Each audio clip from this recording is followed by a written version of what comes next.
Shalom, kita berjumpa kembali dalam program Pastoral Message dengan tema I Don't Know You, subtema Waspadalah ada gulma sisania yang menyusup.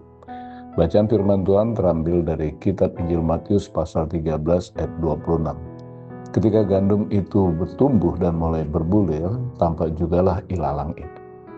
Kembali Tuhan Yesus membicarakan perihal kerajaan surga yang diumpamakan bagai petani dengan ladang gandumnya, di mana pada malam hari musuhnya mendatangi ladang si petani gandum untuk menaburkan benih lalang. Matius 13 ayat 25 mengatakan, tetapi pada waktu semua orang tidur, datanglah musuhnya menabur benih lalang di antara gandum itu lalu pergi.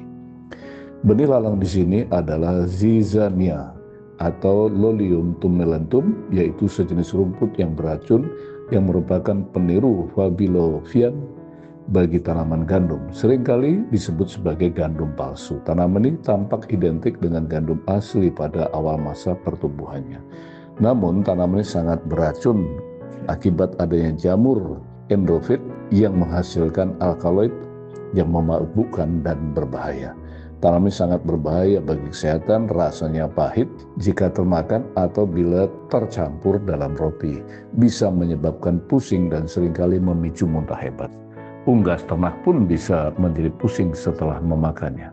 Lalang atau zizania adalah gambaran yang tepat dari cara kerja iblis dalam menebarkan benih penyesatan. Gereja adalah sasaran utama iblis karena ia tahu persis di mana harus menaburkan ajarannya. Iblis tahu di dalam hati manusia ajaran itu akan berakar dengan cepat dan dalam. Ajaran itu tidak butuh perawatan. Sebaliknya, kasih karunia membutuhkan perhatian, pemeliharaan yang terus-menerus. Kesesatan, dosa, dan kemunafikan adalah hasil alami dari hati manusia. Jika dibiarkan begitu saja, hal-hal itu akan tumbuh subur dengan dahsyat dan mematikan. Lalang atau zizania itu tumbuh bersama gandum karena bentuknya begitu mirip gandum sehingga cukup sulit untuk dibedakan sampai gandum itu mulai menguning. Matius 13 ayat 26. Demikian pula kesalahan sejati dan harapan palsu tidak dapat dikenali dari pengakuan dari batang daun ataupun bunganya, melainkan dari buahnya. Matius 7 ayat 20. Salah satu taktik licik iblis dan pengikutnya adalah menebarkan gagasan berbahaya tentang kesalahan palsu secara diam-diam. Akibatnya banyak orang yang terbujuk untuk percaya kepada bahwa ajaran mereka adalah benar-benar orang Kristen yang sejati, padahal mereka sesungguhnya adalah penipu. Oleh karena itu, gereja berkewajiban untuk menjaga kemurniannya dan menindak tegas para pelanggar yang melakukan kesalahan yang berat dan nyata. 1 Korintus 5 ayat 4 sampai dengan ayat yang kelima. Pekerjaan mencabut lalang dan memisahkannya dari gandum adalah tugas dan pekerjaan Kristus sendiri. Upaya kita untuk melakukannya hanya akan menghasilkan kesia-siaan belaka. Upaya kita menyingkirkan mereka secara total justru merugikan kekristenan yang sejati karena akan menimbulkan kegaduhan, perpecahan, sakit hati di kalangan orang Kristen itu sendiri. Saya tutup dengan 3 closing statement. Closing statement yang pertama, pelajaran apakah yang dapat Anda peroleh melalui pengajaran Tuhan tentang kerajaan surga dan benih zizania ini?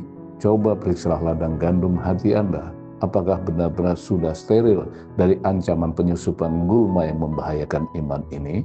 Closing statement yang kedua, bagaimanakah cara Anda mendeteksi kehadiran penyesatan atau ajaran yang menyimpang dari kebenaran sejati? Bagaimanakah cara Anda melindungi diri, keluarga, serta komunitas iman Anda dari ancaman bahaya ini?